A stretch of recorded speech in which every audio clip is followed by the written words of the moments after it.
I recently took a position in our firm working for someone I really admire and respect. This person is a top performer and has a great reputation not only at our company but in the industry. My challenge is that they often make last-minute requests of me to take on a project or do extra work. Often it is work that I am competent to do but isn't quite aligned with my role in the company. Recently, when a last-minute out-of-my-wheelhouse request was made of me, I told my manager I wouldn't be able to do it. Instead of finding someone else, they came back to me again and again and basically hounded me until I said yes. I did the job and it was fine in the end, but I still feel annoyed that my no wasn't heard. While I feel like I should say something about it, I'm afraid that I'll jeopardize my relationship with this person whose opinion I truly value. Should I say something? And if so, how? Signed, am I being steamrolled or rolling over?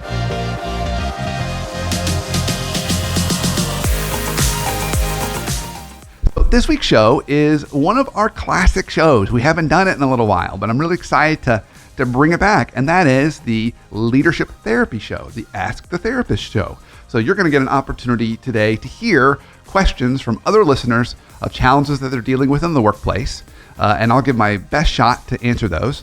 So in addition to the questions that we're going to get on the show, if you've got a question, well, why are you holding on to it? Send it in to me. I would love to take it on and see if there's something that we can all learn from the challenge you might be dealing with. So simply go to my site, The Workplace Therapist. You can go on there and there's an option to ask the therapist, and you can send a question in anonymously, and or you can sign your name to it and let us know what kind of challenges you're dealing with in the workplace.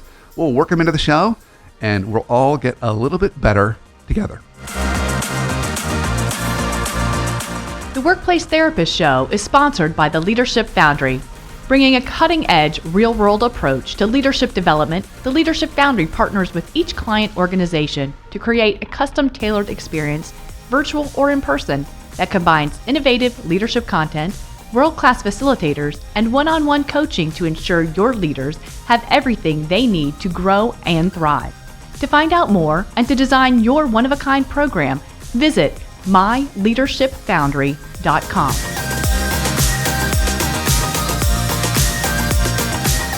So this week's show, we get to go back to a format we haven't done in a little while, and I frankly have been missing it, and that's the Ask the Therapist question. So this is our leadership therapy section of the show, where we field your questions that you've written in and asked us. So I'm really excited about our show today. Now, in full disclosure, I don't know what the questions are. They're kind of hidden from me, so we'll be hearing them for the first time together. And hopefully I've got some answers that are going to help to resolve some of the challenges that listeners and viewers have been struggling with. So Emily, why don't you hit us with the first question? All right, here we go. Dear Workplace Therapist, I'm super excited because I have a vacation planned next week and I'm looking forward to some time to be away from work. The challenge is I'm not sure how much R&R I'll actually get. My schedule leading up to my time off is crammed full of meetings and deadlines that I have to get done before I leave, which increases my stress. On top of it, I agreed to take a Zoom interview with a prospective client in the middle of my vacation, which is going to require me to find stable internet connection near the beach. I'm already stressed about it. I'm frustrated by the added stress of my vacation. How can I avoid this in the future? Sincerely, Tripped Up on PTO. Okay, I love this question. This is a freaking phenomenal question because it really speaks to the fact that we are just living in a boundaryless world right now. And we were already living in a boundaryless world before, but with everyone working from home and having meetings now at 7:30 in the morning or 8 in the morning and 5 o'clock at night with no real time to transition from work to home, boundaries are just all blurred. So and fundamentally, what this question is really getting at is, have I set my boundaries? Have I clearly articulated those? So when we're going on vacation, absolutely we need to set those boundaries. So some of the things we need to do leading up into a vacation is we need to make sure that we're communicating with everybody. And when I mean everybody, I'm talking about not only our boss and our coworkers, but potential customers, anyone else who may need us. We're letting them know ahead of time, hey, I'm going to be out for these days. I'm not going to be available. Hey, everybody, if I haven't told you, I'm going to be out for these days. And did I tell you? I'm going to be out for these days. We need to keep reminding them that we're going to be out. Leading up to it, we need to make sure we're asking them, what can I do to help you get ready for me being gone? Because when I'm gone, I'm not going to be available and accessible. And then when that moment comes and we get ready to go, make sure you turn on your out of office. And you include in your out of office that you're on vacation. Don't just go, I'm on PTO. I hate that response. Be really clear. Say, I'm on my family vacation. We're going to this place. And as a result, I'm really practicing disconnecting, so I won't be responding. Mm-hmm. Here are people you can reach out to if you need immediate assistance. So your out of office should also include the person or people that they can contact if they need help while you're gone. Okay, but let them know how long you're going to be gone. Okay? One more important thing, when we're on vacation, we need to make sure we're not. If you want to check emails, that's fine. Don't send any. I'm going to get back to this point in a minute. Don't send any. You can check them, but don't send any. Okay, and give yourself at least 1 or 2 re-entry days on the back end of your vacation. And what I mean by re-entry days, you're already home and you can kind of get caught up on work or whatever else you need to do, and have a day or two to do that before you get back into the workplace. Don't fly home at 10 o'clock at night the day before you got to go back to work. It's going to be a bumpy re-entry for you. Now, those are all best practices. This particular listener made one enormous, gigantic misstep. And it's subtle, but it's huge. And this is what this listener said. I agreed to take a Zoom interview on my vacation. Mm-hmm. As soon as you make that one agreement, that one exception, you just threw your entire boundaries out the window. Mm-hmm. You just told them, I'm not working, but really working. I'm unavailable, but really available. Mm-hmm. Don't bother me, but you can call me anytime. So you just kind of ruined it when they did that. Yeah, it's a big no-no. So you can't make one exception. One exception it ruins the whole set of boundaries. So you got to be really firm. That's why I'm saying you can check email. You can even write the email and put them in your draft folder. But the minute you send one email, the minute one email goes out, you've just told them, hey, everybody, guess what? I'm actually working. And they're going to start responding back. And pretty soon you got email tennis going on and people think you're available. So you got to be really, really careful about that part. So those are all things that we've got to do. But at the end of the day, it's all about boundaries. It's all about setting them. And we have got to be the ones to hold really firm to those. And don't let anyone break them. Okay, that's question 1. All right, that's question 1. And I, as I'm looking through these, I'm sensing a theme today. Let's see. Oh, okay. Who doesn't like a good theme? I should have been a lit major. But anyway, here we go. Dear workplace therapist, our company is in the early stages of bringing employees back into the office after the pandemic, which means our teams are in a state of flux on how we're working. We have people who haven't returned to the office at all and work remote only. People who come in for 3 days a week and work from home the rest. People who come in every day once a week and then none at all the next. Plus other variations. Frankly, it's a little overwhelming to keep track of my team, much less check in on them regularly and get my work done. Can you offer some tips on how to do it? Do you know anyone who's doing this well? Signed, feels like herding cats. Okay, so let's talk about herding these cats. First, I don't know anyone who's doing this well, so we're going to kind of be learning and making this up as we go. We're going to be learning and making this up right now, okay? Right. So I can offer some prescriptions and recommendations on how to do this a little bit better. So at the end of the day, it's all about clarity and clear expectations. That's really what we're trying to get at, okay? And so everyone's going to have different sets right now. There will come a time for every one of our workplaces where there's going to be a policy set on expectations coming into work. That's going to happen. So even the people who are a year from now still afraid to come out of the office, I'm sorry, folks, unless your workplace allows you to work remotely, you may have to make a choice to either continue to work there and go into the office or not. But that day will come. Right now, that's not the day. Right now, we're giving people flexibility to kind of choose based on their comfort level, okay? Again, that's not always going to be the case, but right now, that's the season we're in, okay?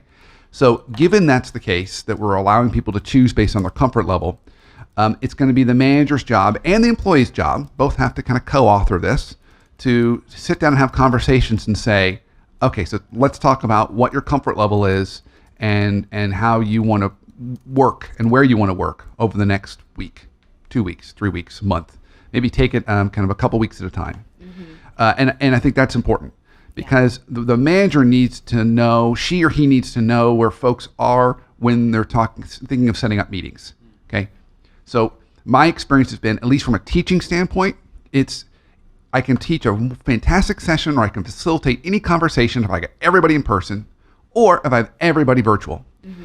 But hybrids don't work well. Okay, I'm just going to put it out there. It doesn't work well. Get like half the people on Zoom and half the people in the meeting room. People on Zoom aren't going to hear all the stuff going on in the meeting room. The meeting room people are going to stop paying attention to the Zoom call because you got a live person next to you. It's really clunky. And so the manager needs to figure out how she or he's going to facilitate that. So that's where it really comes down to making sure that everyone is clear on their calendars and they stick to it. That's the other important part too. The manager needs to be able to say, okay, I need you to tell me exactly when you're going to be in the office, and I need you to stick to that, because I got to plan meetings and stuff, and it's going to be easier to know where everybody is when I'm doing that. Now, it's also okay for the manager to make a recommendation or request. You know, maybe you really want to have at least one in-person meeting in the next 2 weeks. It's okay to make that request. And then folks will let you know based on their comfort level of what they can do. But at the end of the day, it's all about clarity. And the key is clarity and commitment. So we've got kind of 2 C's right there. Drive clarity, but you also have to reach some level of commitment. And then manage with what you got. It's going to be a little bit like herding cats for a while, until the day comes when, you know, there's going to be more of a stricter or firmer policy set. But right now, just some conversations to kind of drive those 2 things, clarity and commitment. I like it. I think that makes sense. Okay. So that was question 2. So we have a third question? I do. Dear Workplace Therapist, I recently took a position in our firm working for someone I really admire and respect. This person is a top performer and has a great reputation not only at our company but in the industry. My challenge is that they often make last-minute requests of me to take on a project or do extra work. Often it is work that I am competent to do but isn't quite aligned with my role in the company. Recently, when a last-minute out-of-my-wheelhouse request was made of me, I told my manager I wouldn't be able to do it. Instead of finding someone else, they came back to me again and again and basically hounded me until I said yes. I did the job and it was fine in the end, but I still feel annoyed that my no wasn't heard. While I feel like I should say something about it, I'm afraid that I'll jeopardize my relationship with this person whose opinion I truly value. Should I say something? And if so, how? Signed, am I being steamrolled or rolling over? Nice. Okay, yeah, we do have a little theme going on here right? today. The B word. Boundaries. Boundaries. Okay, so we got this person. We admire this person. They're our manager, but they constantly give us last-minute stuff. But the most important part about it is the last-minute stuff really is not in our wheelhouse, or it might even be the kind of jobs or things that we just don't want to be kind of known for. Way back in the day when I was getting my MBA, I was because I had an art background, and I was actually pretty skilled at PowerPoint, and I could do great PowerPoint presentations. So I kind of quickly would take on if we did team projects going through the MBA program, I'd always do the PowerPoints. Well, I remember after I graduated and started my own practice, at some point someone introduced me as the PowerPoint guy. It was from that moment on, I stopped doing my PowerPoints. I never did them again. Even though I was okay, I hired other people because I got the reputation of being the PowerPoint guy, and I didn't want to do PowerPoints anymore. I wanted to be coaching people, and I wanted to be working with leadership teams and making workplaces healthier. So I stopped doing that. Mm-hmm. So we've got a couple things going on here. We've got some managing our own brand kind of stuff going on. We also have some boundary stuff going on. Okay. So I think the first step is being really clear and knowing what is it exactly the kind of work that I want to do and want to do more of going forward, and how do I want to be known, and making sure we're only doing that kind of work. Because if we start taking on stuff that we don't want to be known for, we're going to get known for that stuff. So we've got to be really careful about that. So that clarity is the first step. The second step would be to talk to our manager and communicate with her or him and say, hey, look, and do it in a time, not in a moment when they're giving you one of these. Do it in a quiet time. Say to them, hey, I'm always happy to jump in and help in any time. It's really important to me, though, that I don't inadvertently get known for the person that does this other thing, when really what I want to be known for is the person doing this stuff. So as much as possible, it would benefit me and benefit us if I'm given work that is more aligned with where I want to go. If you are presenting me something that's not kind of aligned, how would you like me to handle that? What's the best way for me to approach you with that? request to maybe hand it off to somebody else. So you can have that conversation too. But that's going to tie into my third point here, and that is how we say no. So there is two parts to saying no. And in the way that the listener set up this situation, they missed the second part. You never just say no. Okay, you never just say no. You never do that. And you really never say no and go into all the details of why you're saying no. You never do that. Because when you don't do that, what you've inadvertently done is created a negotiation. You've told the person, hey, this is all my rationale. If you can counter my arguments, you win and I lose, which is exactly what happened in the way that the listener wrote the question. Right. They said, no, maybe explain a few reasons why. And the boss just kept going at it until they kind of won. So you never do that. What you do is you say quickly no, 20% of the conversation, and then the other 80% is the alternate solution to their problem. So before you say no, you want to try and line up some other folks. Say, hey, manager, I'm so sorry. I'm going to be unavailable to do this, but I've already talked to Gabrielle, and she's happy to do it. So Gabrielle's going to handle this, and I've already kind of let her know that you're going to reach out to her. So provide an alternate solution. Yeah. So because at the end of the day, they just want the problem solved, and you know, it's funny. We often hear that commonism. The people who always get tapped to do volunteer activities are the ones who are already loaded up doing volunteer activities, right? The ones who always kind of say yes. There's like the common people that we know we can go to. So you're probably just one of those common people. We need to kind of expand the pool a little bit. So bring some other folks in. And frankly, it can be a good way for them to get exposure. You know, that is the one benefit. There's one benefit of saying yes all the time. And the one benefit is it gets you great exposure. We just have to be careful that we don't do it for too long because it ends up diluting our brand and we eventually get burned out. Right. We're constantly in firefighter mode. So it's just, there's benefits. You know, no one gets promoted by saying no all the time. But we want to make sure that when we are saying yes and no, we're doing it in a very controlled, focused way. So those would be all things I would recommend is start off with being really clear on the kind of work you want to do more of. And then if stuff falls outside of that, you know, say no, but quickly have another resource that can send the problem to a viable solution. Well, I love that too, because it goes back to this. One of the things that really matters to this listener is being seen as competent to the leader. And so if you are suggesting somebody else, you're widening your network. You're giving somebody else an opportunity to come up to bat. So you're doing probably that person a favor as well as doing a favor by getting that work done ultimately. So everybody gets to win. Everybody gets to win. You get to look like an expert, and you get to make some connections. I have one more final question if you want to answer. I'm ready to go. Let's do it. All right, ready? Yep. This one. Dear workplace therapist, I keep hearing the term psychological safety being thrown around at company meetings, on LinkedIn posts, and all kinds of other places. I've been recently promoted as team leader to a team of 6 people. I think I know what psychological safety is, but how do I know if I'm doing it right? Signed, is it safe yet? Oh, nice. I love this question. Actually, you know, so funny. I just kind of assume everybody knows this term, but I was on a meeting this week, and the 2 people on the other call that they said, no, I hadn't heard this term. I didn't know what this was. So psychological safety, it's been around a long time. It's grown in popularity the last few years. The simple back of the envelope definition that I think is just the easiest way to remember psychological safety is I feel safe enough to drop all my weapons and armor at the door. So when I go into that meeting, I feel comfortable and I can deliver bad news and I'm not going to get shot as the messenger. I can ask for help and I'm not going to be seen as incompetent. I can throw out a half-baked idea and no one's going to laugh at me. I can say I was wrong, you were right, and it's not going to hurt my credibility. I can do all those kinds of things, and it's seen as healthy, and I'm not going to get hurt in the process. And think about all those things I just said, whether it's throwing out about a half-baked idea or asking for help or saying I was wrong, you were right. Those are all really critical, simple conversations, but powerful ones if we want to have a high-performing team. And you can't have innovation without psychological safety, because innovation is all about risk-taking and making mistakes or throwing out half-baked ideas. So we really, really need psychological safety, not only for high team performance, which Google discovered in a study they did, studying their high-performing teams. They found psychological safety was the key. But you're also going to have it for innovation.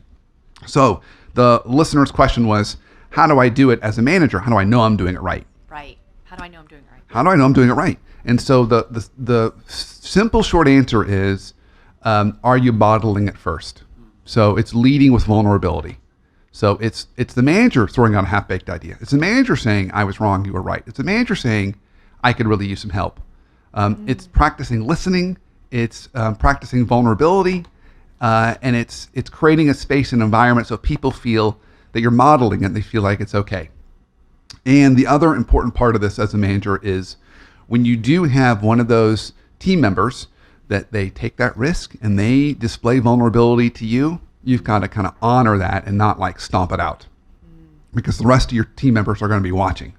Oh my gosh, she just asked for help. What's he going to do? Oh my gosh, he just delivered some really bad news. What's he going to do? So we want to make sure that we're saying thank you for asking for help. Happy to jump. Thank you for sharing that bad news. Rather hear it now than before it became a 5-alarm fire. So you're kind of recognizing and rewarding that behavior, and then you're being a good team member. You're trying to jump in and help. That's really what psychological safety is about. It also allows people to then have some of those, more uncomfortable conversations. Now, one more important point to this. It's a subtle point, but it's an important one. Just like in my trust formula, we've got credibility, we've got authenticity and vulnerability. Those are all ingredients in building trust. You can have too much of any of those. Oh, very good. So you can have too much vulnerability. So while we want to model this, you don't need to go overboard. So I had a story of a leader some years ago who got promoted to be interim senior leader in this particular company.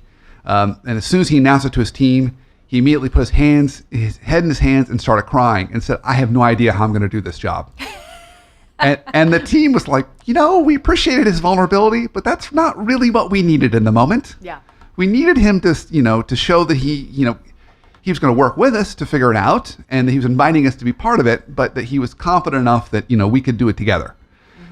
So you don't need to go overboard. You just want to make sure you're honoring it and you're practicing it yourself. So those are some simple ways to kind of help create some psychological safety.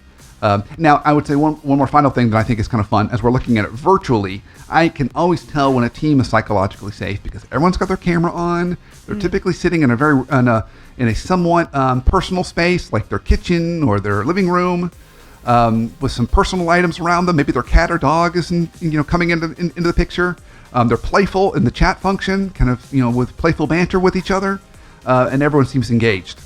Yeah. It's when I see people with their camera off or the chat function is really quiet that I think to myself, this team might not be quite as psychologically safe. So there's some indicators too that you can look for to see, does my team feel safe enough to be playful, for example, with each other, or safe enough to, be fully kind of, exposed with the camera. So those are all helpful tips. All right. Was that our last question? That was our last question. All right. You did Success. it. Nice All right. job. Well, okay. So until next week. And of course, you heard me say it at the beginning of the show, but if you have any questions, if you have any kind of challenges or concerns, we'd love to hear those. So make sure you go to theworkplacetherapist.com. You can go into the Ask the Therapist option and send us a question directly. We'd love to hear from them and bring them on the show.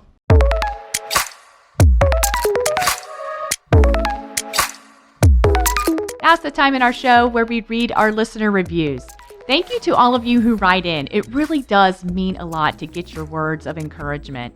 And today we've got MyPay, who writes, personal, real life, and immediately applicable. Gives us 5 stars. Thank you so much for that. And writes, who doesn't need a workplace therapist with today's modern workplace pressure to accomplish more with less, do it faster, and all with a smile, while not exasperating everyone around you. Brandon doesn't just interview his guests, but is an active contributor, which almost feels like you're eavesdropping on a private conversation. But you're taking notes because that's how valuable this information is. Lastly, Brandon adds extra value at the end of most podcasts with a summary of key points and his understanding of the takeaways. Bravo. Please keep up the great work. Thank you so much, MyPay. We really appreciate your kind words. And for the rest of you, if you'd help us out and leave a few, we'd really appreciate it. So head on over wherever you listen to your podcast and leave your review. Thanks so much.